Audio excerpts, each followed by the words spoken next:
Sveiciens visiem! Tiekamies kārtējā Resnums Latvijā podkāstu epizodē, un šodien sarunāšos ar uztura speciālisti Aju Bahmani. Čau, Aija! Labvakar, prieks būt šeit. Vai labdien, vai labrīt, kad nu klausītāji? Mums jau lēnām uz vakar, tāpēc mums labvakar, bet jā, kā nu jums jūsu galā ir? Taisnība. Jā, un pirmajā podkāstu epizodē mēs sarunājamies arī ar uzturu speciālisti Laivu Siliņu, kā vienu no podkāsta diskusijas dalībniekiem, un tur vairāk koncentrējāmies uz izaicinājumiem un uz diskrimināciju, ar ko saskaras resni cilvēki veselības aprūpē un medicīnā, bet šajā sarunā Aija kopā ar tevi es gribētu vairāk fokusēties uz risinājumiem un pieskarsimies arī tādai tēmai kā diētu kultūra, jo to mēs iepriekš neesam pārunājuši. Bet kā jau ierasts, neliela atruna katras epizodes sākumā par vārdu resns, ko jūs jau dzirdējāt, ka es izmantoju, un vēlos vienkārši atgādināt, ka mēs savā komunikācijā vārdu resns izmantojam kā neitrālu, raksturojošu vārdu bez mērķa kādu kaunināt vai aizskart vai citādi vērsties pret dažādu izmēru ķermeņiem. Gluži tāpat kā vārds garš, tāpat arī vārdu resns mēs šeit šodien izmantosim. Bet jā, ķersimies klāt sarunai. Aija, es šodien tevi uzaicināju kā veselības jomas pārstāvi runāt par tēmu resnums, bet kā tu vispār esi nonākusi pie šīs tēmas vai pie rūpēm par cilvēkiem, kuri dzīvo lielākos ķermeņos pašai nesot lielākā ķermenī? Kādēļ tas vispār ir svarīgi? Jā, un es tāpat kā visi uzturu speciālisti Latvijā sāku Rīgas Tradiņu universitātē, kur mācījos arī par to, kā rūpēties par ķermeni, bet toreiz es diezgan vienmēr biju fokusēts uz to, ka tā kā par ķermenim jābūt dievam. Un mums kā uzturu speciālistiem ir arī jārūpējās par mūsu klientiem, un jāpalīdz viņiem šajā ceļā. Un patiesībā tas mainījās tikai tad, kad es jau rakstīju bakalaura darbu un es pētīju ēšanas traucējumus un tieši kompulsīvu pārēšanos un kā rīku es meklēju tieši kā apzināta ēšana var palīdzēt cilvēkiem ar kompulsīvu pārēšanos. Un tie dati bija kolosāli. Tiešām ārkārtīgi uzlabojās gan dzīves kvalitāte, gan veselības rādītāji, gan ķermeņa paštēls. Bet tas, kas neuzlabojās, tas bija ķermeņa svars. Un man tas bija pārsteigums, domāju, kā, vēl projām tajā fokusā par to, ka tas ir tas veids, kā jābūt. Un tālāk jau es Lisabonas universitātē mācījos par ēšanas uzvedību, un arvien vairāk specializējos ēšanas traucējumos, un es saprotu to, ka patiesībā tā konstantā vēlme vajadzība būt tievākam patiesībā ir daļa no problēmas, daļa no psihopatoloģijas, kas veido šo traucēto ēšanas uzvedību. Un patiesībā kopš man ir šī informācija, un jo vairāk es strādāju šajā jomā, jo vairāk man tā pārliecība tāda, ka tas nav viens un tas pats veselība, labsajūta un tievums, ka patiesībā bieži vien jau vairāk mēs tiecamies pēc tā viena, jo nereti mēs vairāk sagandējam to otru, to dzīves kvalitāti un tad kopējo veselības stāvokli un pašsajūtu. Bet pastāst vairāk, kā tas, mehānisms vai ķēdīte darbojās, jo es iztēlojos, piemēram, es ievēroju diētu, es kļūstu tievāka, es labāk jūtos, pirmkārt jūtos pašpārliecinātāk, iespējams arī saņem kaut kādu sociālo atzinību novērtējumu, kas tur vainas? Jā, un šeit man šķiet ļoti svarīgi bišķiņ sadalīt pa fraktāļiem, varētu teikt, jo tas bieži vien ir tas priekšstats par to, ka tas iedos man to pašpārliecinātību, tas iedos man labāku ķermeņa paštēlu, uzlabot manu veselību, bet tas nevienmēr tā ir, jo te mums ir jāsaprot, lai cilvēks tiešām arī zaudē to ķermeņa svaru, viņam ir jāēd nepietiekami. Un tā problēma sākās tajā brīdī, ka mēs ēdam par maz, respektīvi mēs neapmierinām fizioloģiskās vajadzības. Un ja mēs, pieņemsim, neapmierinātu citas fizioloģiskās vajadzības, respektīvi mēs domātu, ka mēs kļūtu tievāki, neejot uz toleti, piemēram, turoties visu laiku, vai pieņemsim, neguļot pietiekami daudz, vai nedzerot ūdeni, vai elpojot tikai bišķiņ par maz, kā vajag. Ja mēs nebrīnītos, ka mēs jūtamies briesmīgi, ka mūsu dzīves kvalitāte krītās un mēs nespējam normāli komunicēt, nespējam izbaudīt savu dzīvi, Ja, tas nav pārsteigums, bet cilvēki bieži vien nonāk tādās jau ekstremālās ēšanas uzvedības situācijās, kur viņi it kā to labu gribējuši, ja viņi tiešām gribējuši normāli cilvēciski justies labāk, ja, un nenoliedzami dievums nāk ar zināmu daudzumu privilēģijām, ja, kas nekādā ziņā nav, tā kā kaunināmi, ka kāds varētu gribēt šīs privilēģijas pilnīgi normāli, ja, tā ir mūsu dīvainā sabiedrība, kurā mēs dzīvojam, ja, bet tomēr es redzu, kā tas rada citas problēmas, jā, un kaut ko vienu varbūt iedod, jā, bet arī bieži vien ne ilgtspējīgi, ne uz ilgu laiku, jo tad mums visu dzīvi ir jāēd nepietiekami, jā, un tur jau ieslēdzās mazliet vielmaiņas jautājumi, jā, kas arī ir gan sarežģīti, bet respektīvi fizioloģiski tas patiesībā ir tuvu neiespējamam, ja mūsu ķermenis ļoti cīnās pret šādu veidu procesiem. Tad tas, ko es dzirdu, un, protams, arī esmu pati lasījusi iepriekš, tad, lai diēta strādātu un es kļūtu tievāk, man ir jāēd mazāk nekā man būtu nepieciešams patiesībā, un arī, lai es šo te svāru pēc tam noturētu, man visu laiku ir jāturpina ēst mazāk, jo nebūs tā, ka es, piemēram, 2 nedēļas vai kaut kādu mēnesi ievērošu diētu, nometīšu svāru, un tad man tas svars saglabāsies.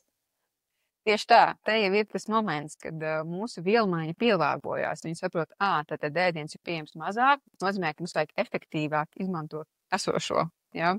Un ķermenis nekļūst labāks atbrīvoties, ķermenis kļūst labāks puskrāt. Ja? Un respektīvi sanāk tā, ka, ja mēs gribētu nomest un noturēt, vai nomest un zēdoties arvien mazāk. Līdz tu saproti, ka,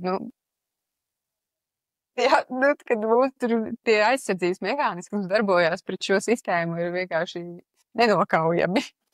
Jā, un es arī esmu lasījusi, ka pēc tam diētu pārtraucot bieži vien tas svars ne tikai atgriežas, bet lielam skaitam procentus, tagad neatceros, tu vari droši manī precizēt, arī palielinās rezultātā.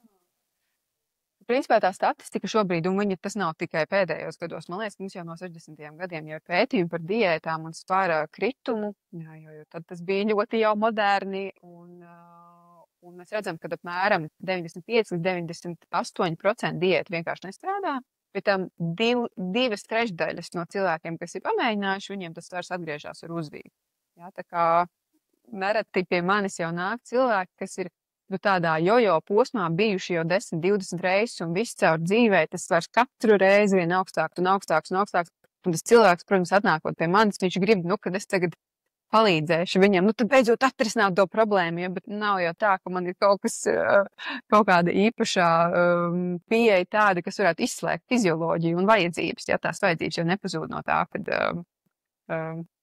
mēs ļoti gribam, lai tas mainītos. Jā, un mēs jau pieskārāmies, tu teici, mēs dzīvojam dīvainā sabiedrībā un tā, un pastāv tāda termins kā diētu kultūra. Varbūt vari par šo pastāstīt vairāk, kas tas ir un kā mēs to pieredzam, kā tas izpaužās. Jā, un tad droši vien varbūt internets saka ko citu. Es nezinu tādu precīzo definīciju, bet drīzāk tādu manu iekšējo sajūtu par to, kā es to redzu. Un man šķiet, ka tā diētu kultūra šobrīd ir ļoti, ļoti integrējusies mūsu sabiedrībā, līdz ar to tā grūti tā arī izdalīt viņu tā, kur viņa ir un kur viņa nav. Man šķiet, ka viņa ir tik ļoti normalizējusies, jā, kad patiešām mēs viņu uztveram par kaut kādu pilnīgi tādu ikdienas sastāvdaļu. Un, ja pieņemsim agrāk diētas kultūru, tas bija domāts kaut kādai noteiktai mērķa auditorijai. Ja? Tas bija vairāk uz sievietēm vērsts, ja? Uz sievietēm, teiksim, pēc 30. Ja? Tad šobrīd, ja, tas attiecās uz visiem, uz bērniem, uz senioriem, uz vīriešiem, uz visiem. Ja? Jo tas priekšstats, diētas kultūras integrētais, dziļi integrētais priekšstats par to, ka lai tu būtu vesels, skaists, pieņemams, veiksmīgs, ja, tad tev ir jābūt dievam, ja, un respektīvi tev ir konstanti arī jātiecās, tā kā vēl labāk ēst, vēl veselīgāk, ja, un tā kā tas nav tāds kaut kā, ka tu iemācies, kā tev dara, kā ēst, ja, un tad tu vienkārši ēd tā, nē, tas neatbilst diētas kultūrai, ja, tas nozīmē, ka visu laiku vajag censties un ieguldīt tajā laiku un enerģiju. Un bieži vien jau, kā mēs zinām, tas viss atcitās par biznesu, ja? Kāds ir tāds, kurš nopelna no tām mūsu šaubām, no tām mūsu konstantās vajadzības visu laiku uzlabot. Jā, un man šeit šobrīd arī vispār ļoti grūti ir saprast, kas ir diēta vai kas nav diēta, jo tas vairs neslēpjas aiz tādiem skaidriem nosaukumiem kā Atkinsona diēta, kas agrāk bija populāra, vai tur vidusjūras diēta, bet slēpjas tādiem vārdiem kā wellness, labbūtība, vīriešiem tas ir biohackings, un tā kā ir atrasti šie te patīkamie vārdi, kas nebiedē tik ļoti vai normalizē to vēl vairāk, jo tās ir rūpes par sevi, slēpjās aiz rūpēm par sevi. Tieši tā, tāpēc tas ir īpaši sarežģīti. Un galvenais arī, ka tas nav kaut kas tāds, ko mēs varam, tagad mēs teiksim, tagad jau modi par, teiksim, pārtraukumaino vai intermittent fasting, vai pārtraukt to gavēni, dažādi viņiem tie termini. Ja tagad jau tā mode noriet, jo mums tie pētījumi nāk ārā arvien vairāk, kas saka, baigi riskanti tomēr, jā. Bet mēs redzam, ka visu laiku kaut kas jauns nāk. Visu laiku, līdz ar to cilvēks, kurš ir uz tā viļņa, teiksim, ja, kur viņš cenšas visu laiku labāk, ja, viņš visu laiku paķersies uz kaut ko. Ja ir jauns, tā informācija liekas, wow, šis ir reāli revolucionāri. Tas būs tas, kas riktīgi mainīs man to manu cīņu, ja, līdz šim. Un parasti jau vairumā gadījumu tas liekas tik kolosāli, vienkārši tāpēc, ka mēs vēl nezinām, kāds būs. Ja? Un, protams, kad man jau kā uzturs speciālistam, ja, kā ar savu profesionālu kretīnismu, es to visu skatos reāli kā uz filmu. Jo mēs redzam, kas tik mūsu diētas vēsturē nav piedzīvots. Ja? Un jā, Atkins diēta arī ir viena no tādiem riktīgiem tādiem momentiem, ja, kur ir ļoti daudz riska momentu bija un ļoti daudz arī priekšlaicīgi nāves cilvēkiem, par ko mazāk runā varbūt, ja, kas mūsdienās jau saucās kā keto diēta, princips ir ļoti līdzīgs. Un dažādas tur, nezinu, vates ēšanas, mērcēšanas, sulā un ēšanas, lai piepildītu kuņģi un cigarešu diētas un lenteņi un arsēna tabletes diētā, ja, mēs tam visam esam gājuši cauri, un tad, kad to visu zini, un tu redzi, kad atnāk kaut kāda jauna, wow, šitas būs īstais, ja, un skaties, un tas reāli, tu apzinies, tas ir tikai laika jautājums, mēs saprotam, ka tā nav cīņa, ko var uzvarēt tādā veidā.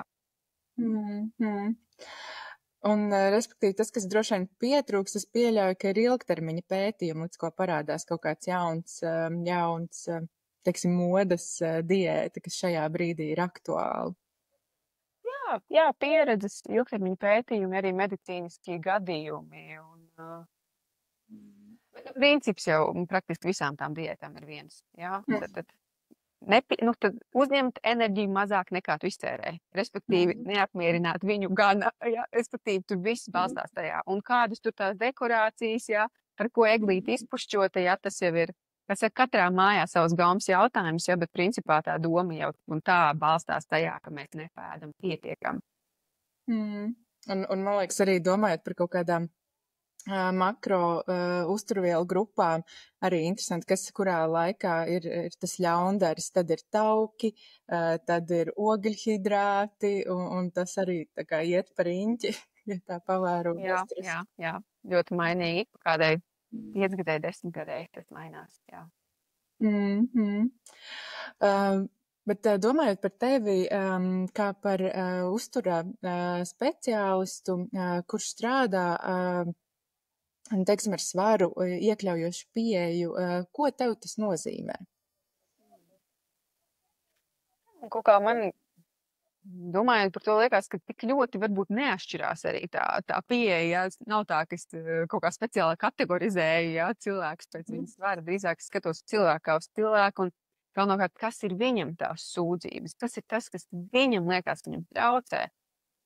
Bet tas, kas varbūt kādu varētu būt tā atšķirība, ir tā cilvēku pieredze, ka viņi ir gājuši cauri, jo, ja mēs runājam tieši par ēšanas traucējumiem, tad pārsvarā vienmēr tur būs tā neapmierinātība ar ķermeni, ja, un ka es gribētu būt slaidāk. Bet tas, kas varbūt atšķirās, ir kam tas cilvēks ir gājis cauri saistībā ar to, ka viņa ķermenis ir tāds.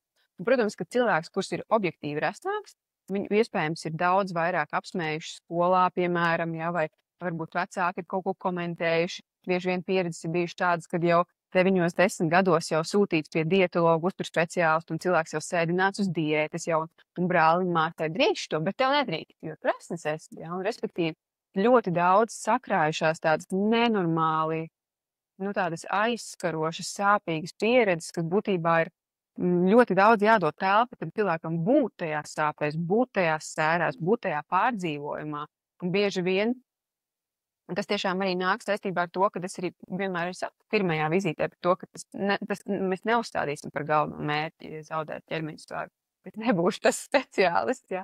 Mēs varam domāt par dzīves kvalitāti, mēs varam domāt par to, kā tu vari iemācīties labāk rūpēties, bet tas fokus nebūs uz to. Un cilvēkiem ļoti bieži, kā kuram, jā, citam jau pirmajā reizē jau šauja korķis ārā, kā tas ir, bet tas taču gribu būt vesels. Aha, jā, nav kontraindikācija šeit. Labi, jā, bet es gribu izskatīties labi. Ok, atkal nav kontraindikācija, cilvēks ir izskatīties ļoti labi arī resns, jā, vai es gribu justies mundrs, gribu justies enerģisks. Ok, labi, šis visas lietas mēs varam darīt. Tā kā, un tāpēc tā ir tāda, man šķiet, tāda īpaša pacietība un tiešām tāda iedziļināšanās un mēģināšana tā kā ievadīt to cilvēku tādā domā par to, jā, bet kas slēpjas aiz tās vēlmes būt dievam, ja? Kas ir tās vajadzības?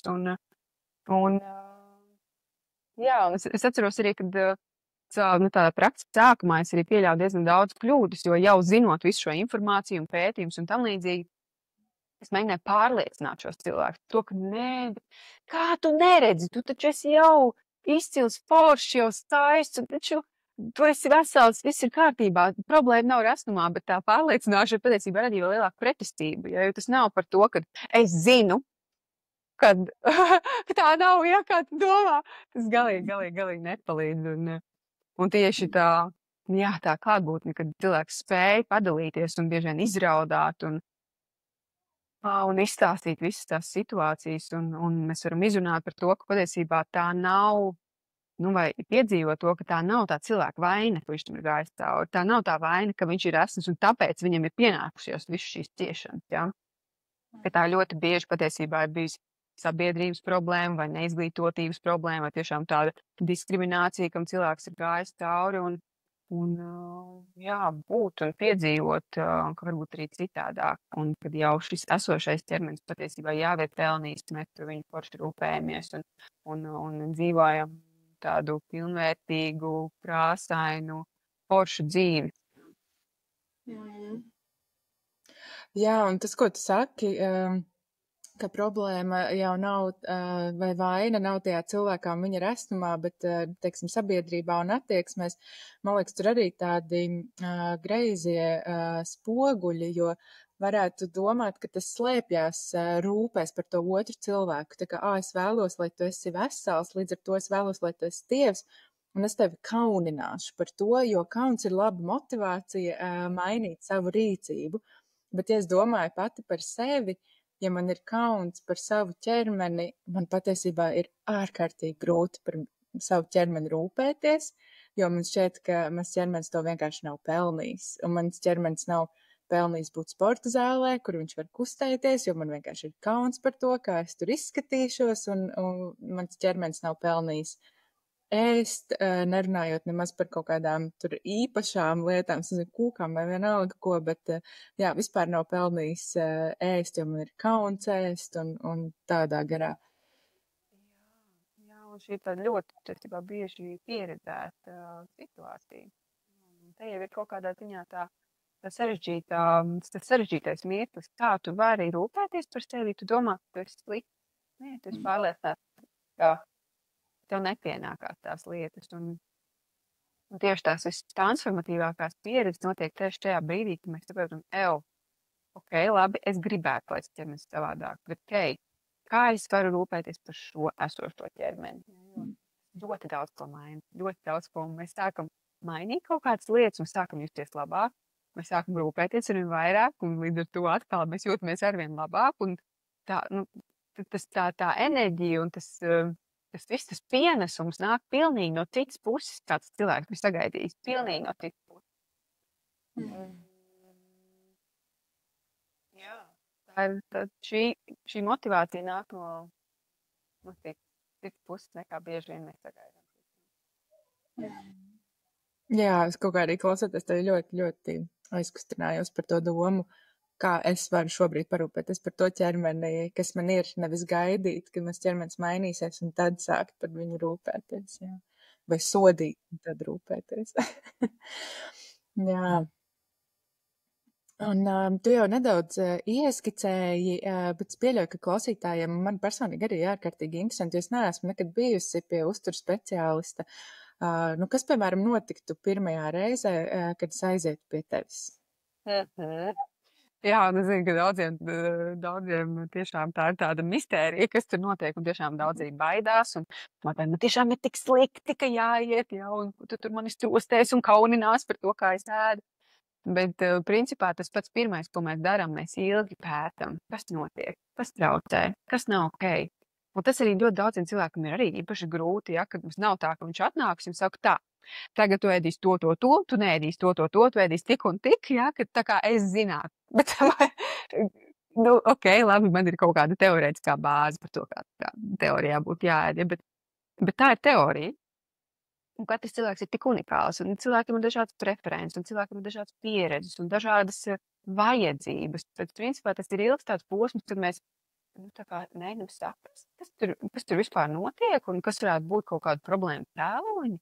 Un, piemēram, tāda klasiska, ļoti klasiska, tagad bieži tāda pacientu grupa ir emocionāli un stresēdāji. Un bieži vien cilvēki nāk, un viņi uzreiz jau uzliek tādu diagnozi.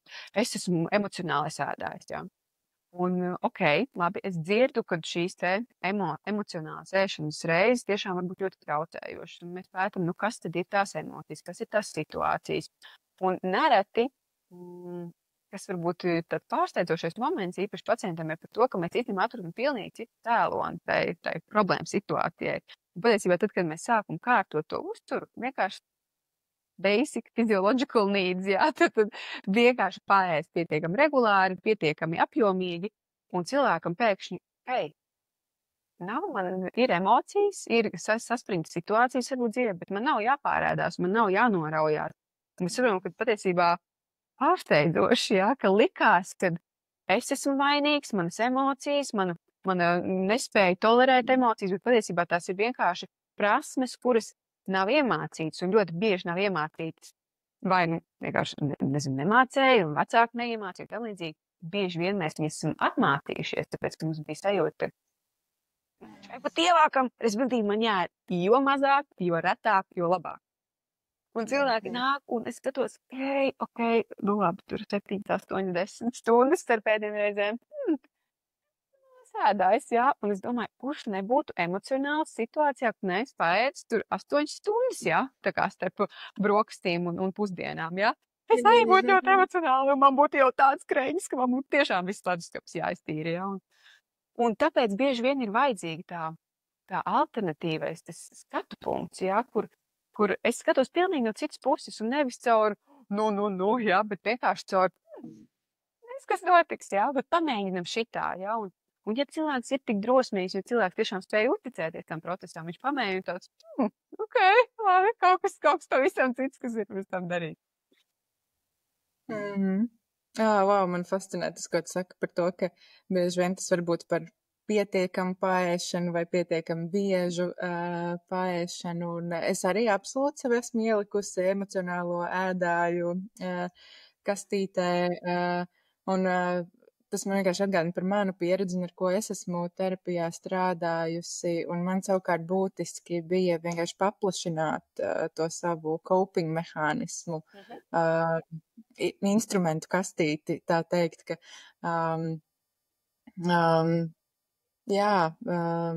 ka man vienkārši ir vēl citi veidi, kā rūpēties par sevi vai kā sevi nomierināt, ne tikai ēdiens, bet arī tas ir derīgs veids. Absolūti, un te jau tas stāsts par to, ka mēs katrs tiešām nākam ar savu background, mēs nākam ar savu stāstu, un ka tur jau nav tās viens pareizās atbildes.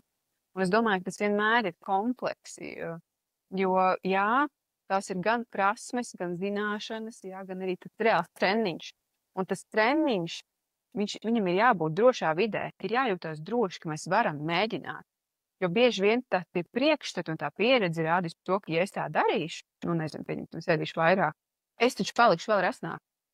Un situācija būs vēl sliktāka, un mēs nereti neļaujam sev iegūt tādu pieredzi, jo viņi jūtās pilnīgi paralizējoši, nomācoši, bailīgi tādi, ka neiespējami pilnīgi.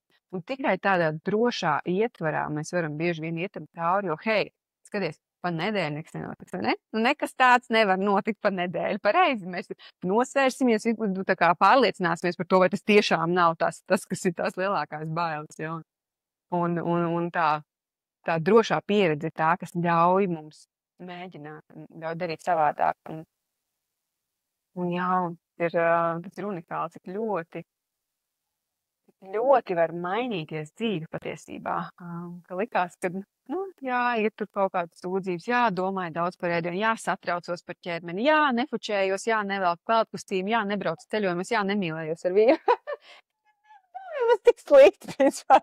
Jā, un cik ļoti tas, kad mēs aktualizējam gan vienkārši, jā, atkal rūpes par sevi, gan arī ķermeņa paštēlu kā atsevišķu tēmu, jā, jo bieži cilvēki domā, es nometīšu svaru un man uzlabosies pašsajūta un uzlabosies ķermeņa paštēls. Mēs to klasiski zinām ar ēšanas traucējumiem, jā, tad sievietes var nokļūt anoreksijas stāvoklī, jā, kur pilnīgi, tiešām kauli nāda, jau viņas vēl projām vienkārši esam tik rasti. Jā, ka tas nav stāsts par to ķermeni, par to, ka viņš ir mazs liels, tas bieži vien tiešām stāsts par to, kā mēs sevi redzam. Bet šis ir ļoti interesanti. Vai tu vari pastāstīt vairāk, kā veidojas tas, kā mēs sevi redzam, kur varbūt arī tie greizie spoguļi? Jā, un es domāju, te varētu ņemt no ļoti daudz dažādiem rakursiem, un droši vien, ka sākot jau no kaut kādām bērnības pieredzēm, un, piemēram, arī kā mamma vai kā ģimenes locekļi atsaucās uz savu ķermeni, kā viņi runā par citu cilvēku ķermeņiem, vai viņi komentē, vai viņi diēto, jā, vai viņi tur visu laiku tur pieskata un ierobežo, jā, un tas jau ļoti patiesībā agrīni mums rodās tā ķermeņa paštēla tāda aizdīgļa, jā, un nereti tas aktualizējas vairāk tieši pusauģu gados, tad, kad mēs vispār jūtamies ļoti nepārliecināti par sevi. Un bieži vien tas fokus bieži vien uz to ārieni, jā, kā es varu būt tur smuks, pievilcīgs, izcelties vai iekļauties, jā, un tas arī var būt ļoti traumatisks posms, jo nerad cilvēki piedzīvo tādus atraidījumus, un mēs jau savākam kopā, tas tāpēc, ka es tāds, jā. Un, protams, ka tālāk jau arī dzīves laikā mēs iemācāmies dažādus aizsardzības mehānismus. Un tas jau bišķīt varbūt no kognitīva behaviorālas terapijas tādu perspektīvu ir par to, ka mēs iemācāmies dažādus mehānismus, kā justies labāk ar to ķermeni, bet tā ir tāda bedra, ko mēs tev izrokam, ja, jo nereti, īpaši ir cilvēki ar ēšanas traucējumiem, viņiem ir dažādi veidi, kā pieņemsim salīdzināt savu ķermeni. Ir ļoti specifisks veids, kā vispār skatīties ķermeni. Tas ir tāds ritīgi zūmi, tāds skrupulozais tāds. Ja, kur mēs ritīgi pilnīgi pat visu izslēdzam no apkārtējās vidas, kur es redzu tik savu rasno vēderu. Ja, tas izskaidro arī to anoreksijas gadījumu, ja, kur tiešām tur neviena tauka nav. Ja, tas cilvēks ir uz bada robežu, bet viņš jau rasns. Ja. Tas ir tas specifiskais, tiešām tas sevis pētīšanas veids. Tāpat tās arī ir izvairīšanās, ja, kad mēs man ritīgi darbs skatīties uz sevi bildēs, tāpēc es nefučējos vairāk. Un es varu pieķert sev situācijā, kur 10 gadus neesmu nofučējusies un savu ģimeni nav, neviena bildi nav. Un iedomājies, kā tas ir uztaisīt to bildi pēc tiem 10 gadiem. Kādā šausmās tas cilvēks ir. Viņš vienkārši, ak, Dievs, es šādi skatos, jo viņš nezina, kā viņš izskatās. Viņš nezina, kā viņš izskatās bildē. Ja? Un šitādi vairāk momenti, kas it kā liekas tādi neapzināti, kaut kādas mācas it kā lietiņas, bet viņas reāli bieži vien sakrājās un ļoti ietekmē to, kā mēs sevi redzam, ļoti ietekmē to, kā mēs sevi vispār pasniedzam un ko mēs daram un ko mēs nedaram dzīvē. Jā, bet es domāju, ka tad gan kompleksa tēma un tas ir tiešām, man liekas, tāds vispār. Tas nav vispār stāsts par galamērķi, ja? Jo mums katram ir savs ķermeņa paštēls, ja? Un mums ir dienas, kad mēs jūtamies forši, mums ir dienas, kad mēs jūtamies galīgi garām, ja neatkarīgi no tā, kā mēs patiesībā izskatāmies. Un tas arī ir jāņem vērā, ka mēs nemēģinam atrast to risinājumu, kad tas vienkārši pilnīgā kaifās par sevi un vienkārši kāda konča, ja? Te dažreiz man varbūt tā ķermeņa pozitīvisms nevienmēr iet kopā, jo tas ir bieži vien tā viss, tā kā pasniegs tā, kad es tagad tur, tādu, jā, bet dienas, kad nebūs tāda sajūta, un tas ir pilnīgi ok.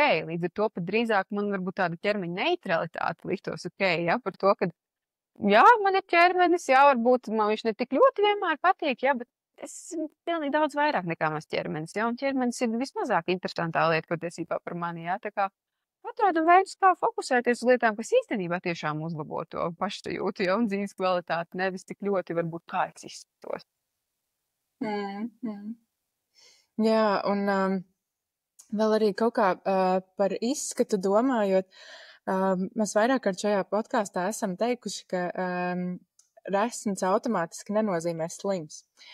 Bet man kaut kā gribās arī šeit paskaidrot, ka vispār pēc cilvēka izskata mēs nevaram neko pateikt par cilvēku veselību, jo tāpat kā tievi cilvēki var būt gan veseli, gan slimi, tāpat arī resni cilvēki var būt gan veseli, gan slimi, un mums tiešām nav iespēju šo noteikt pēc tā, kā cilvēks izskatās. Un man šķiet arī, man pašai svarīga ir tā doma, ka, un ja cilvēks ir slims, un kas tad, vai tiešām viņa kaunināšana, kaut kāda izstumšana no sabiedrības, diskriminācija palīdzēs šim cilvēkam labāk rūpēties par sevi?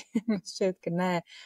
Un tā pašā laikā arī man šeit neviena morāls pienākums nav būt veselam, jo tas ir ļoti egoistisks skatījums uz sabiedrību.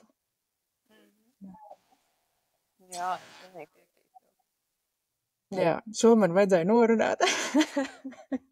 Jā, domājot par tādu dažādību un cik dažādi un dažādos veidos dažādi mēs sabiedrībā esam. Jā.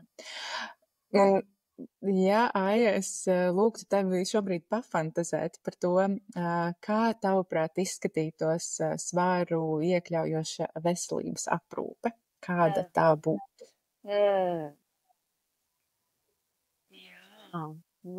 Es domāju, ka, zin kā, man kā cilvēkam, kas šajā jomā jau ilgstoši uzturās, jā, es redzu, ka ļoti daudz lietas patiesībā nav gluži tādas, kādām viņām būtu jābūt. Un es domāju, ka viena no tām lietām ir jāsaprot, ka aiz tā katras tās veselības sistēmas stāv cilvēki, jā, stāv indivīdi. Un man liekas, ka ļoti bieži tās traumatiskākās pieredzes patiesībā ar asniem cilvēkiem ir tieši ārstniecības iestādēs, jā, jo tās vizītes nereti ir ļoti īsas, un to 10-15 minūšu laikā cilvēkam tiešām viņam vajag būtībā jāt uz priekšu, uz zirdziņa, jā, viņam vajag kaut ko, tā kā noķert intuitīvi, jā, pirmais, kas iekrīt acīs, jā, viņš tāds, resns, tā tad, jā, no populācija pētījuma mēs zinām, ka tur ir korelācija, jā, ar sirds un asinsvadu slimībām, ar diabētu un tā līdzīgi. Un nereti cilvēki tiešām vienkārši paņemat populācijas kaut kādu priekšstatu, jā, un arī, manuprāt, mazliet varbūt neobjektīvi interpretētu, ja, jo korelācija nav gluži tā kā kauzācija, jā, tas nav tā, ka tāpēc, ka ir saistība, tāpēc tas to izraisīja, jā, tur arī bišķi varbūt problēmiņa. Un nereti ārsti vienkārši pirmais iemet kaut kādu paviršu diētas ieteikumu, jā, sporto vairāk, ēd mazāk no sērijas, jā, un patiesībā pat neiedziļinās tajā sūdzībā. Līdz ar to man šķiet, ka tas ir jau sākās ar vispār speciālistu izglītošanu par to, ka mēs runājam, ka tas nav vienmēr tik vienkārši, jā, un pamēģinam skatīties aiz tā vizuālā, jā. Un iedziļināties tiešām tajās sūdzībās, iedziļināties cilvēkā, bet, droši vien, ka jā, viegli man pateikt, es tev strādāju privātā klīnikā, un man ir manas 45-50 minūtes, jā, pēc tam es visu varu arī koreģēt, ja gadījumā man vajag, un es jūtu, ka tā jāiedziļinās vairāk. Bet tas ir, man liekas, tas pirmais, vispār izglītoties par diskrimināciju, par svara stigmu, par stereotipiem, kas mūsos ir ļoti dziļi integrējušies, patiesībā, un arī es gāju cauri, vēl projām eju cauri dažādiem stereotipiem, kas ir tāds, wow, šitā ir domāju, ok, labi, tas laikam neatbilst tā kā tas ir, jā, tagad tas ir konstants process patiesībā. Jā, es domāju tagad arī par to individu un ārstu, un es domāju arī vispār rūp par tevi, jā, arī tam ārstam jāizguļās un jāpēd, jāiemācās patiesībā rūpēties par sevi, un arī man šķiet, ka ārsti ir patiesībā tādi visneveselīgākie cilvēki mūsu sabiedrībā, jā, jo viņiem iedomājies 24 stundu maiņas nereti, jā, izdegšanas robeža nenormāli, visu laiku jāstrādā cilvēkiem, non-stop konvejeris, jā, atalgojums ir mazs, tā kā es redzu, kā daudzas lietas patiesībā rada to situāciju, ka mēs pārlieku novienkāršojam, patiesībā nodaram milzīgi kaitējumu ļoti lielai sabiedrības grupai. Jā, un man liekas, tas, ko tu iezīmē, ka tur patiesībā ir nepieciešami ļoti lieli sistēmiski risinājumi. Pirmkārt jau sakārtot ārstu darba laiku, ko var veltīt pacientam, apmaksu un tā tālāk. Un tad, lai var nodrošināt pienācīgāku veselības aprūpi. Tā kā patiesībā ļoti lieli sistēmiski risinājumi, ko mēs tā vienkārši nevaram bez politiskiem lēmumiem atrisināt. Un vēl man šķiet interesanti tas, ko tu minēji par korelāciju un kauzāciju. Es pati nesen izgāju sagatavošanās kursus Rīgas Stradiņu universitātē, un tur mums bija arī fizioloģija un patoloģiskā fizioloģija, un tur arī abi pasniedzēji stāstīja, ka, piemēram, par diabētu un rasnumu, ka ir skaidrs, ka tur ir korelācija, tur ir kaut kāda saistība, bet pēc pētījumiem nevar noteikt, vai tur ir kauzācija, respektīvi, kas no kā ir atkarīgs, vai tas, ka cilvēks ir rasns, nozīmē, ka viņam būs diabēts, vai arī cilvēkiem ir diabēts un tādēļ viņi ir rasni. Tā kā šo man arī vēl daudz faktoru patiesībā tur, jo diabēts arī, kā mēs zinām, varbūt arī tiem cilvēkiem, un resni cilvēki ar absolūti, tā metaboliski varbūt absolūti veseli, jā, to mēs zinām, bet arī kaut vai tas pats stress, jā, stress ir viens no diabēta, tā kā riska faktoriem.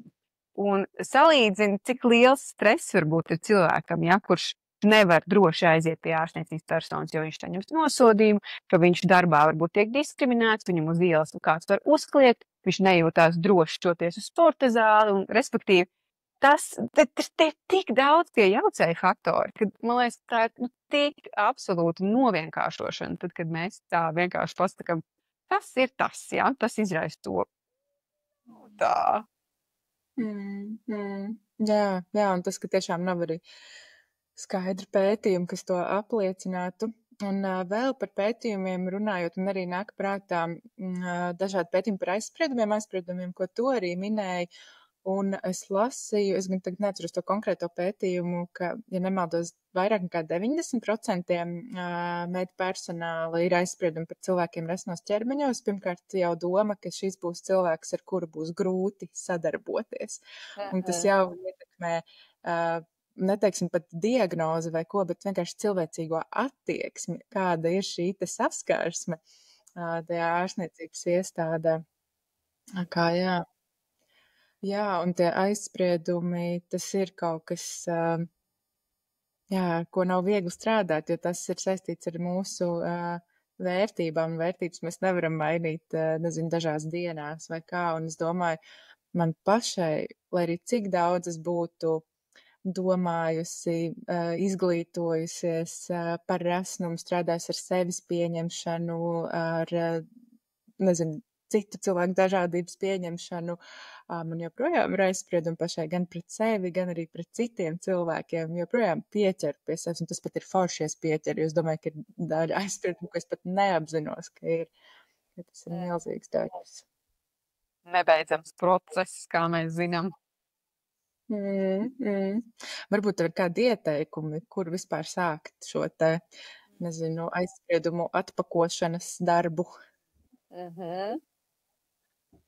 Jā, šeit laikam es varu tikai dalīties ar savu to pieredzi, jo tiešām arī no tādas ļoti, varbūt aizspriedumainas, tāda burbuļa varbūt, jā, tiešām kā Stradiņu universitāte.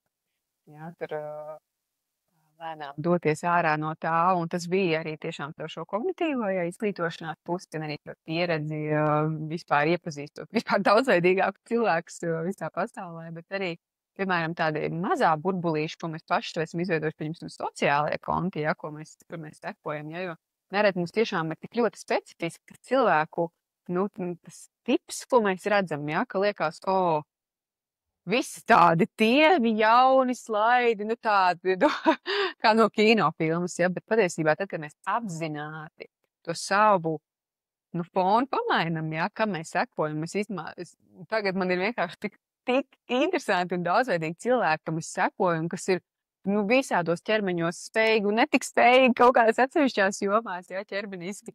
Nezinu, tur vienkārši jogas skolotāji, kur vienkārši, tādas jogas pozas, ko es tā kā ar savu gadu jogas pieredzi joprojām nevar izpildīt, un viņi vienkārši reāli cilvēks dara lietu. Un iedvesmojoši, un saprast to, ka, tiešām, kad patiesībā, jā, tas jau nav tikai par esnumu, ja vispār mēs dzīvojam tādā vidē, kurš ar jebkuru ķermeņa tipu patiesībā visticamāk jūtas diezgan draņķīgi ar sevi. Jo tas, ar ko mēs sevi salīdzinām reāli, ir pilnīgi nerealistiski. Tas ir kaut kāds 0,01% vispār no populācijas, jā. Noteicīgi, tas ir, man liekas, viens no tādiem pirmajiem punktiem. Es tev pārtraukšu, jo, man liekas, tikko tagad iznāca pirmais Vogue numurs, es nezinu, kurā valstī, bet kur reālu modeļu vietā ir izmantot AI ģenerēti attēli. Tā kā par kādu vispār realitāti mēs varam runāt un tiekšanos pēc kaut kāda ideāla, tas ir pilnīgs absurds. Jā. Tas nepalīdz. Es domāju, ka mēs visi varam piekrist klausītāji, ka tas nepalīdz justies labi par sevi. Jā, cik tas ir mūsu spēkos. Jā, es nezinu, zini kā, jo vairāk es esmu tajā pasaulē, kur es ieraugu to stereotipu, to mītisko stereotipu, jo vairāk man liekas, ka viņi tā kā tur nav sasaistis ar realitāti un tās lietas, kas bieži vien tika iemācītas par īpaši sievietes ķermeni, jā, un par to, kāda viņam jābūt vai nav jābūt. Ka tas ir tik nerealistiski, jo mēs zinām, ķermeņi mainās, viņi visu laiku mainās. Un ja pat kaut kādā dzīves posmā tev liekas, wow, es atbilstu šitam super šaurajam skaistuma standartam, jā, tad mēs nekad nezinām, jā. Tur, nezinu, man tur pusauģu gados sapodu suns un man ir milzīgi rēti par pusēju, un viss es vairs neatbilstu skaistuma standartiem. Un tas ir tik neizdevīgi, patiesībā balstīt to savu pašvērtību uz to, jo tas ir tik gaistoši. Es domāju, mums daudz visādas filmas noteikti esam skatījušies, kur arī mēs redzam par to, kad realitātē mums ir jāatrod veids, kur balstīt savu pašvērtību stabilās, ilgtspējīgās lietās. Ja? Un tas nav izskats, tas nav tievums. Ja? Tas ir ļoti neizdevīgi balstīt un ieguldīt savu enerģiju šajā jomā. Ja? Neatmaksājās vienkārši. Savukārt, tad, kad mēs ar cilvēkiem sākam mainīt, ja, to, arī to pašvērtību, ja, kur tā pašvērtība balstās, ja, ieguldam vairāk ģimenes attiecībās, draugos, ceļojumos, karjerā, hobijos un tam līdzīgi. Mēs jūtam, bet nē, vismaz foršs esmu. Ja, kad tam ir daudz tāds stabilāks pamats. Un es arī redzu, jo cilvēki daudzveidīgāk dzīvo savu dzīvi, jo mazāk viņam interesē tur, cik viņam tur kilogramu svariem. Jā, un klausoties tevi, es pilnīgi sadzirdēju, cik mūsu priekšstati par to, kas ir skaists, ir saauguši kopā ar to, kas ir vesels. Jo, protams, vesels automātiski ir skaists, un droši vien tas iet abos virzienos, domājot tā. Jā. Jā, es tagad domāju vienkārši, no kurienes tās saknes, un tas no Grieķijas, tad Grieķi tiem atlētiem, jā, no tiem ķermeņiem, par to, ka tiešām tas arī nāca tā doma par to, ka skaists cilvēks ir vesels un vesels cilvēks skaists, ka tas īstenībā ir nenormāli, tā kā sen jau tie priekšstati ir tādi veidojušies, un cik viņi mums kaut kā pielīp un kaut kā nepamet, un cik ļoti kaut kādā ziņā darbs ar šo mēdz būt, tāds ilgs un skarbs, ja, kad mēs pieņemam cita veida priekšstatu, kas mums patiesībā dara daudz labāk iespējams. Un man gribētos, lai tu nedaudz izvērs vēl to tēmu par tādu ilgtspējīgu sevis pašvērtību. Tu jau minēji tur ģimene, attiecības, ceļojumi, varbūt nedaudz vairāk. Tieši kā tu, kā uztur speciālists, kā tu palīdzi cilvēkiem ar šo, pie šī nonākt? Jā, tev atkal nāk tāds klasiskais KBT prātā, jā, kur tiešām ir ēšanas traucējumi no tādas ļoti izolējošas, vienmuļas dzīves. Mēs spējam arvien vairāk pavērst viņu. Un atkal, man liekas, te man jāatcaucās uz maniem super drosmīgiem pacientiem, kas īstenībā ir gatavi kaut ko tādu darīt, jo tas mazais neērtais burbulīts, viņš kaut kādā ziņā ir drošs un ērts. Kaut kādā ziņā, ja, un tad, kad mēs viņu plašinām, tas ir tik neērti, ir īpaši, jo ilgāk cilvēks tur bijis tajā, jo patiesībā, grūtāk ir darīt, kāpt no viņa ārā, ja, un mainīt kaut ko. Bet tas ir jau pirmām kārtām jau atkal tīra fizioloģija, parūpēties par pamatvērtībām, jā. Izgulēties, paēst pietiekam, padarties ūdenī, varbūt pat, es nekad tā speciāli nevēršos to, bet tā varbūt arī kaut kāda kustība, kas arī patiesībā var palīdzēt. Un tā iniciatīva par nāk no pacientu puses, neko tur speciāli nespēju šīs pogas. Un tad jau tālāk mēs sākam pētīt vispār, kas ir tas, kas rada tās problēmas, tās sūdzību. Ja kas ir tā dziļākā psihopatoloģija, kas veido to situāciju, kurā tu negribi būt. Un tad, kad mēs jau to zinām, tad jau mēs varam diezgan aktīvi arī strādāt, vai tas ir ķermeņa paštāvs, vai tie ir kaut kādi tiešām tādi reāli iesīkstējuši priekšstati par ēšanu un ēšanas ierobežošanu, un ko drīkst un ko nedrīkst, un kas ir veselīgi, kas ir neveselīgi. Un tā, bet man liekas, ka tas, kas ir tas pats svarīgākais, tiešām ir tā pieredze. Tā pieredze, kur cilvēks saprot, ka varbūt arī savādāk, un hei, šis man patīk labāk.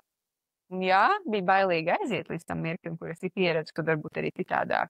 Un tā pieredze tā, kas rada to ilgspējību. Nevis mani vārdi, nevis kaut kādu tur teoriju par to, kā ir pareizi un kā ir labi, bet vienkārši pieredze, kur varbūt savādāk, un cilvēks saprot to, ka, hei, šis man der, un es gribu šo paturēt. Vai tu vari iedot piemēru? Jā, es tagad domāju par... Tagad man nāk prātā viena vienkārši nesen pacienta, ar ko mēs tūlītās noslēgsim KBT kursus, kas ir 5 mēnešus un tā kā diezgan pamatīgi tāda investīcija un tāds ilgstošs darbs ir bijis kopā, bet kur, man liekas, viņai 25 gadi un nereti tiešām cilvēkam jau kaut kādās pusauģu gados ir tā raize par to ķermeni bijusi. Un viņi vienkārši, tas cilvēks ir pilnībā noslēdzies sevī dēļ tā pazuduši draugi, pazuduši hobiji un tā dzīve ir ļoti, ļoti vienmuļa bijusi tam cilvēkam. Un šī meitene, kur sākumā atnāca kā tāda ļoti tāda riktīgi klusa pelīte, ļoti neusticējās, negribēja stāstīt, viņa ļoti gribēja, lai man ir ērti ar viņu vizīties, lai es nedomāju, ka viņa ir kaut kāda nepareiza un tā, un ļoti centās un tāda. Un tagad, kad viņa pēdējā vizītē mums atnāca ar nokrāsotām rītīgi zilām acīm, tādu milzīgu, es nezinu, kā tādu apmetni ar mežģīnēm un tādu ienāk un tādu stāstu kaut ko, kā viņai iet, un vienkārši, tas ir pilnīgi cits cilvēks. Vienkārši pilnīgi cits cilvēks, jo cilvēks ir atradis lietas, kas viņam interesē pa šiem mēnešiem, viņš ir bijis uz vairākiem pasākumiem, viņš ir pieredzējis to, ka nē, īstenībā, hei, esmu baigi foršā. Jā, un tas ir tā liekas daudz 5 mēneši, bet tas cilvēkiem ļoti bieži stāsta to, ka es esmu pilnīgi cits cilvēks. Es nesaprotu, kas tad cilvēkam tajā pirmajā vizītē bija atnācis, kas tas jau vispār notika prātā, ja? Kāpēc viņš tā darīja, ja? Cik ļoti cilvēks saprot, ka viņš bieži vien pats sev uztaisa to problēmu, ja?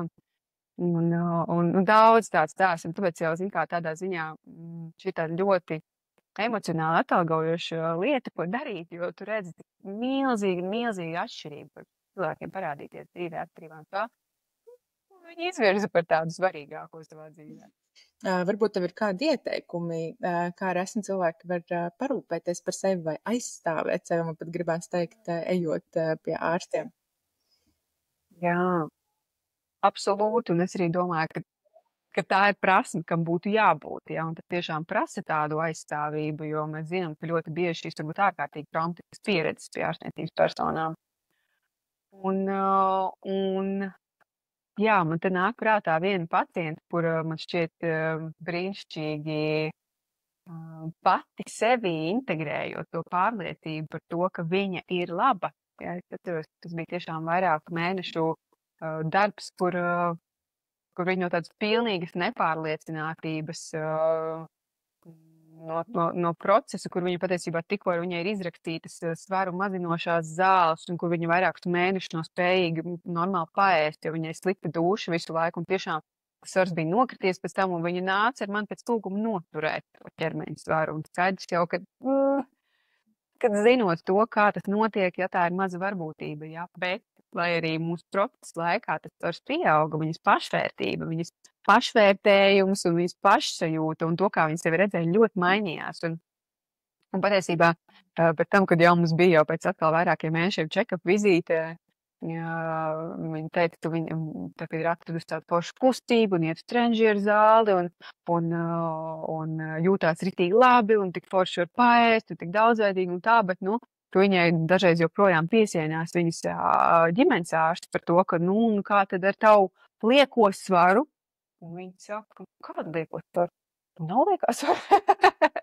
Jā, tas, man liekas, tiešām tā kā reāli unikāls stāsts un tiešām tā kā priekš manis vienkārši superstārs viņa ir, jo patiesībā tiešām tā sevis aizstāvēšana, tas ir jāmāk, un dažreiz tās ir tādas iemācītas frāzes, kā pieņemsim, vai mēs varam pamēģināt citas opcijas, nekā svara nomešana, kas varbūt jums šķiet primārā.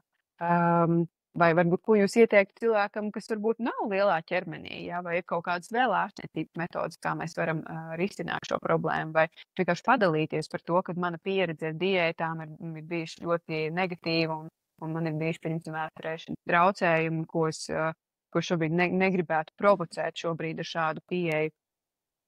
Un tā ir tiešām tāda, tā ir ļoti liela uzdrošināšanās, jo mēs nereti redzam ārstniecības personas kā tādas autoritātes, bet jāsaprot, ka tas ir cilvēks, atkal tas ir cilvēks, vienkārši cilvēks ar savām pārliecībām, ar savām pieredzēm, jo ļoti bieži šie paši ārsti arī ir cīnījušies savā dzīvē ar šīm tēmām, un viņiem pirmais, kas smēlas, viņi tikko sāka mēģināt tur keto diētu, un tiešām reāli man ir bijuši pacienti, kas ir gājuši pie psihoterapeita, kur sūdzība ir, tad es nejūtos labi savā ķermenī. Hei, vai tu esi pamēģinājis keto diētu? Vai ģimenes ārsti jau? Mums jāsaprot, ka šie ārsti, viņiem nav izglītības uztur jomā. Viņi nav uztur speciālisti. Un es zinu, es pats strādāju Rīgas Traģu universitātē mācot ārstus, un es zinu, ka tas ir izvēles priekšmets, un es ļoti labi zinu, cik tur daudz ir atvēlēts, vai viņi tāpēc kļūst par speciālistiem uztur jautājumos. Nē, visticamākais viņi tāpatās kā jebkurš mirstīgais sēž Instagramā, skatās influencerus, lasa žurnālus, kur visādi padomi un internetā sēž, un Delfs skatās, kur tagad šis ir slikts un šito nedrīkst, un šis ir kā baigais labais, Un attiecīgi, mums ir jābūt ļoti kritiskiem, un mums ir jātrenē pašiem sevī tā pārliecība par to, ka es pelnīju forši dzīvot, Jā, un tad, man liekas, mēs atkal atduramies pret to vārdu pārliecības, līdzīgi kā aizspriedumi, kas arī ir kaut kas tik dziļi mūsos iesakņojies, kas nav kaut kas, ko var ātri mainīt, un tajā pašā laikā, man liekas, tā ziņa, ko tu saki, dzīvot ar to sajūtu, ka es esmu tā vērts, lai par sevi rūpētos, un ka es arī esmu tā vērts, respektīvi, es esmu pelnījis arī labu, es lietošu vārdu aprūpi no citiem, ka, wow, jā. Un būtu jau izcili, ja mēs jau dotos pilnīgi droši pie ārstniecības personas, zinot, ka mēs saņemsim atbilstošu aprūpi bez diskriminācijas. Un es ceru, ka būs tāds laiks, ka mēs tiešām būs tas krātuvīti labiem speciālistiem, kurus tiešām droši, pie kuriem droši var sūtīt, Bet tamēr mums jātrenē pašiem tā ticība sev un jāapgūst, un jādziedē sevi, caur visām šīm trakajām pieredzēm, kam ir iet cauri, un tiešām, drosme un tāda iejūtība pret tevi. Jā, iejūtība pret sevi, Tas arī tāds milzīgs atslēgas vārds un arī vienam pret otru, jo atkal domājot par visiem tiem priekšstatiem, kas mums kopā ir savijušies par veselību, skaistumu, resnumu, tievumu un tā tālāk, man šķiet, ka risinājums nekad nebūs otra cilvēka kaunināšana vai izslēgšana vai diskriminācija. Tas nepalīdzēs cilvēkam ilgtermiņā rūpēties par sevi vai rūpēties par kādu citu. Pretējais, mēs redzam kaut vai pētījums par diskrimināciju un kaunināšanu, to, ka patiesībā tas pirmkārt padara cilvēku vēl resnāku, arī stresa fons un slimības prevalencija. Tā kā, respektīvi, patiesībā tā situācija palika tikai sliktāka ar to, un tikai problēmas radīsies vairāk ar to. Ja, un līdz ar to es pilnīgi piekrītu tam tajā, ko tu saki, ja, ka tas nav tas ceļš, ja, un tas ir absolūti mīts, ka tas motivē cilvēku, ja, un ja pat uz tādu mirkli tas arī motivē, tas tik un tā atstāja ievainojumu rētu, un kā mēs zinām, resnums nav izvēle. Neviens cilvēks neizvēlās būt resns. Mēs nevaram izvēlēties, cik mēs dzīvi vai resni būsim. Līdz ar to tad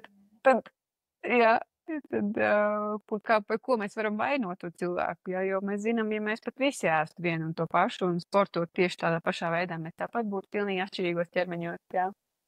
Ķermeņi ir dažādi, jā, un nav pareizi vai nepareizi ķermeņi ir dažādi, tā kā dabā viss, jā, ziedi, koki, un tieši tas skaistums, man liekas, slēpjas tajā daudzveidībā, tajā, ka mēs varam būt tik dažādi, un tas var būt tik forši. Jā, gribētos tiešām tādu pasauli, kurā mēs dzīvojam, un kur tas ir forši, tā dažādība. Un pēdējais jautājums, ko man tev gribētu šodien pajautāt, un to es arī parasti citiem podkāstā ekspertiem, speciālistiem, viesiem jautāju, ko līdzcilvēki var darīt, lai padarītu pasauli iekļaujošāku gan cilvēkiem resnos ķermeņos un vispār dažādos ķermeņos. Un ne tikai ķermeņos, varbūt. Es tev tāpatās kā ārstniecības persona teikšu, sāc ar sevi, jā, sāc ar savu pašiem aizspriedumiem, priekšstatiem, arī ar savu ķermeņa paštēlu, ja mēs ļoti patiesībā cilvēks, kas jūtas pārliecināti savā ķermenī, tas izstaro tādu drošības auru, pašķiet, un arī citi cilvēki jūtās, ka viņi var būt brīvi, būt sevi. Tas ir viens, bet otrs, man šķiet, ka arī ir ļoti svarīgi, mums jābūt ļoti uzmanīgiem, kā mēs sarunājamies, kā mēs runājam par tēmām un lietām, un tas pašas anekdotas, tie paši komentāri, komplimenti, tu esi plāju, tik labi izskaties, jā. Tādas lietas es vispār rekomendētu trenēties, nefokusēties tik ļoti uz to izskatu. Un jā, mēs esam ļoti rūdīti, objektificēt cilvēku, ja, bet tas ir kaut kas tāds, kas īstenībā, mēs redzam kaut vai no maziem cilvēkiem, ja, no bērniem, kā viņi uzķer to visu un paķer tā kā, rekur, mamma ļumina vēdu un saka, tas vajadzētu mazāk ēst picu, ja, vai saldējumu, ja, un tas tik ļoti, tas ir reāli sūklis, tas tā strādā, un arī patiesībā tie paši ēšanas traucējumi, viņi ir tik lipīgi, reti, kurai man meitenei ar ēšanas traucējumiem nav bijis kāda ļoti, ļoti laba draudzene, kurai arī izrādās ir anoreksija vai ēšanas traucējumi, ja, jo šī nedrošība, viņa ir nenormāli pielīp, ja. Ja kāds cits saka to, ka, šodien iztos tādu un šitādi, ja, pirms atnāk mājas, skriesies, arī laikam tādu un šitādi, ja, un jā, tāpēc tiešām mēs sākam ar sevi un es nezinu, vai šis padoms palīdz, ja, tas ir kaut kas tāds, kas man liekas tiešām ilgtermiņā padara šo pasauli labāku. Jā, sirsnīgs paldies tev.